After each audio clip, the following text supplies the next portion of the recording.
السلام علیکم ورحمۃ اللہ وبرکاتہ۔ آج بھی اگر کوئی انسان گناہوں سے باہر آنا چاہتا ہے، ڈر جائے، رک جائے، تو اللہ رب العزت اس کی ضلالت کو ختم کر دیں گے، اسے عزتوں کا تاج پہنائیں گے۔ آج بھی اگر اللہ سے دور ہونے کا سفر رک جائے اور اللہ کے قریب آنے کا سفر اسٹارٹ کر دے تو اللہ رب العزت اس کے لیے ہدایت کے راستوں کو آسان کر دیں گے۔ آج بھی کوئی انسان اگر اپنے گناہوں کو کرتے کرتے تھوڑا سا اللہ سے ڈر گیا، اپنی آخرت کو سوچ کر اپنی لمٹ یاد کر لے تو اللہ آج بھی اس انسان کو اپنانے کے لیے تیار ہے۔ اللہ فرماتا ہے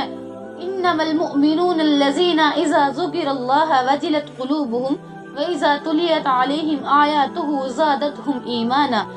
پڑھے تو صحیح اللہ کی باتوں کو،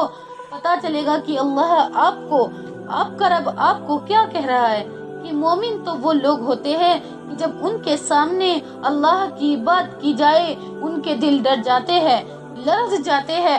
جب قرآن کے ذریعے سے ان کو سمجھایا جاتا ہے، جب قرآن کی آیتوں کے ذریعے سے ان کو اللہ کی طرف بلایا جاتا ہے تو ان کے ایمان کا لیول اور بڑھ جاتا ہے، یہ اللہ پر بھروسہ کرنے لگ جاتے ہیں، ان کے اندر آٹومیٹکلی چینج آ جاتا ہے، یہ اللہ کی طرف بڑھنے لگ جاتے ہیں، اللہ کی طرف چلنے لگ جاتے ہیں، اور اللہ ایسے لوگوں کو بے حد پسند کرتے ہیں۔ بے شک